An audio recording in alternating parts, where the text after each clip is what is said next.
Who's the best X Factor in the WWE? That's the question we're going to be answering in today's video, because we have two people on each brand, both male and female, that we're going to be giving you. There's a lot of different options you can go with for a lot of these, but I think today we put a list together that I think are probably the best people for these positions. And we're going to kick this one off with NXT and also with our male division, and that is going to be Ethan Page and Keanu Carver. Obviously, Keanu Carver is someone who's brand new, just came up from the Evolve NIL, one of those kind of programs that WWE has for early on people. So he is kind of green, as people would say, and there is definitely a lot of room for improvement, but he has kind of shown off his aura, shown off what he can do physically and his strength and things of that nature. So he's definitely going to be a monster to be seen for a very long time, and hopefully he'll get that kind of Obafemi kind of rise in NXT. Yeah, ever since his start in NXT, we kind of seen him rise to kind of popularity fairly quick. It felt within just a month we seen him go from a guy who, you know, we've seen before on Level Up and stuff like that, but now kind of in a repackaged way, he's there and, you know, made a big statement, and now he's in the world title picture. He was in that ladder match, so yeah, I think big things are planned for him. But for Ethan Page, he's a guy that whenever he's on screen, it's probably one of the best segments of the night, and yeah, he's somebody who covers all bases that you want in pro wrestling. He has all amazing mic work, he has good matches, and yeah, everything in between is also just as good as that. So yeah, Ethan Page is another man that I think eventually when he is called up, he will continue to be an X Factor, but also whatever brand he's on as well.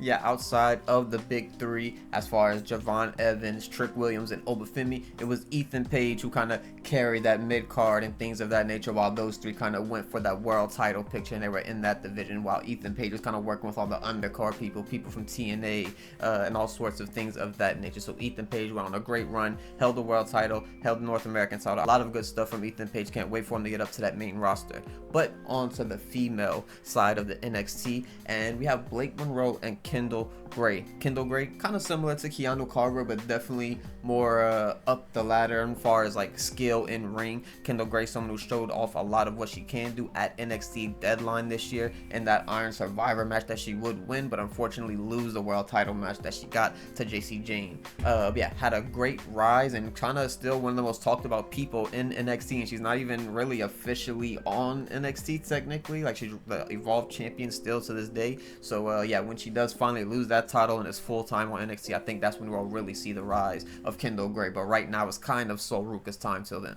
And if Keanu Carver had a very quick rise to fame in NXT, Kendall Gray had an even better or quicker rise to fame. Pretty much after one night on NXT, people immediately said, "Oh wow, this girl is special." And yeah, ever since that night has continued to be great. She's somebody who I think in a year's time she will be holding some type of gold. She'll have some type of big main event under her belt. And yeah, she's somebody who I think is definitely the future of whatever company she's a part of. And then we have Blake Monroe, someone who came in last year and kind of hasn't had the big run that people were hoping for. Obviously, she had a lot of hype going into her WWE run because she just came off of that Toni Storm match with the Hollywood ending, so a lot of hype behind her name, and she kind of went MIA for a while, came back, returned to WWE as Blake Monroe, of course. And yeah, it was a big moment. She had matches with Jordan Grace, and basically she had matches with everybody really in that NXT division. But now I think it's kind of getting to the point where maybe we need some kind of character change, maybe go from heel to face, maybe send her to the main roster, maybe put her with a group, a faction, something of that nature. But it definitely feels like she's missing something at the moment, but I do feel like when they find that something to give her, she will be that X factor that we're kind of giving her the title for this video. As far as her run so far in NXT, obviously it hasn't been the best,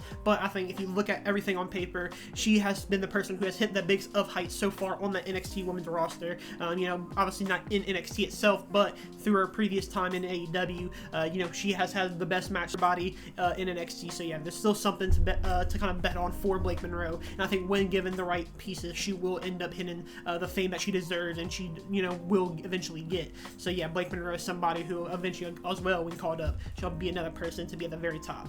And now we're going on to SmackDown. And for the two men we have for this one is going to be Carmelo Hayes and Jacob Fatu. Now, obviously, a big one we did not pick for this one is going to be a Cody Rhodes. But we went with these people because right now, Carmelo Hayes is just killing it with the US Open Challenge. He's putting on some of the best matches that we've seen recently, as well as Ilya Dragunov, of course. But we kind of gave the nod to Carmelo, being that he is the current US champion. And then Jacob Fatu is one of those people who, when you put him in a good storyline and he's in a good feud and he's having those matches, you definitely want to see those matches. If you give him a PLE match, you're definitely gonna want to watch that PLE match. When Jacob Fatu kind of first got signed to WWE, everybody was obviously very excited and stuff like that because of his way he was doing it on the indies at that time. But I didn't really expect him to hit kind of the heights that he has so far in WWE. I knew he would be popular because he's obviously going to be putting that Bloodline storyline. We already knew that from the get-go. But ever since then, coming back now, he's also at the top of the game again, feuding with Cody Rhodes in the Drew McIntyre World Title picture. So yeah, there's a lot of good things to look for Jacob. But then for Carmelo as well, like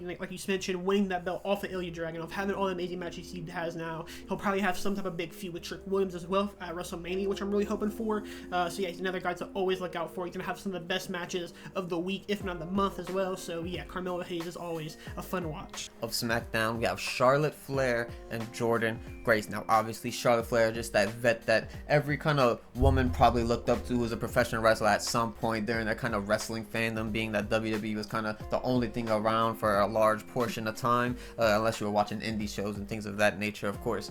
But yeah, really good stuff from Charlotte Flair. This kind of babyface run that she's on right now has really been the best version of Charlotte Flair that I have seen, and I think this is gonna, assuming they keep this for her and they don't turn her heel and they don't kind of turn her heel to face Alexa Bliss or anything of that nature, I think this will be really big for her. She got really big moments and kind of finally interact with the crowd in positive ways rather than the kind of hate that she's been getting over the course of the last like 10 years or so. And then Jordynne Grace is someone who lost a lot in NXT, and that's very unfortunate, but I do think that this kind of slow rise will kind of pay off for her at some point when she does get that world title, when she does kind of get matched up with the Rhea Ripleys and Stephanie McCurrs and things of that nature on the main roster.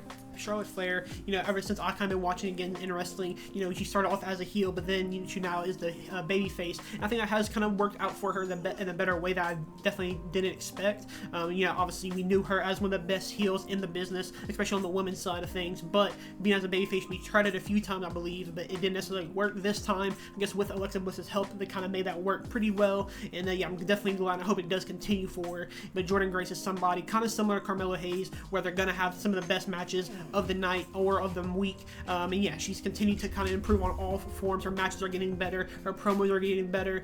She kind of just is kind of getting more of a feel to the SmackDown roster and is kind of finding her place a little bit more and more every week. So yeah, she's somebody who I can't wait to watch every single weekend. Moving on to Raw, we're staying with the men's division, and we have Javon Evans and CM Punk. Now, obviously, Javon Evans is brand new to the main roster, but he's having big moments. He's already part of that Elimination Chamber match coming up very shortly. And CM Punk, he is CM Punk. He is one of the greatest of all time, in my opinion. He is the greatest of all time. So yeah, I'm a big CM Punk fan, of course, and I think that he has the ability to change a lot of things for WWE. Since he came back and had his return, he's had big moments, big matches, and he hasn't really let anyone down in any of those matches that he's had. So even though he is kind of getting up there in age, I do think CM Punk still got what it takes to be an X factor and a game changer for any company that he's a part of. Yeah, for CM Punk, also, no matter what he does, people are going to watch. He's of that Roman Reigns status now where, he might not be doing the most exciting of things every single week, but when he's there, you're going to tune in. You're going to see what he wants to say. His matches are still of a good quality, so that's something that, at his age is kind of not really seen that often. We see a lot of guys older than him, younger than him, who are having consistently worse matches than he has, but yeah, he is considered one of the GOATs for a main reason, and yeah, he is still an X factor. But Javon, he's a guy that we've been able to see rise from NXT, now on Raw, and he has been phenomenal ever since then. And yeah, he continues to have some of the best matches again every single week. Javon Evans is a guy who will definitely be at the top of the world in probably a few years. Yeah, I think CM Punk proved himself as an X Factor with his AEW return to professional wrestling, of course, being a big kind of ratings driver for them, fan interest coming into AEW since he went over there. And yeah, definitely kind of proved himself in that moment that a lot of people are very interested in anything that CM Punk is a part of. But onto the women's side of the Raw roster, we have Rhea Ripley and Roxanne Perez. Now, Rhea Ripley is kind of in that CM Punk kind of category. Of course, she is kind of the big X factor. She's someone who could change anything when she walks in a room. If there's a boring match, she could come into that boring match, make it a triple threat, and all of a sudden, 2-star match will become a 3.5 or a 4-star match because she is just that good. She could sell matches. She could sell moves when she's getting drop kicked across the ring from Io Sky and she's kind of flopping all over the place. But yeah, Rhea Ripley is Rhea Ripley for a reason, and she is that big star for a reason. And Roxanne Perez, she was that big star in NXT. NXT, and now she's kind of building herself up on that main roster to be what she was when she was on NXT. So has a lot of character development to go as part of the Judgment Day, and kind of unfortunately the kind of lower end of the Judgment Day behind everyone else on there.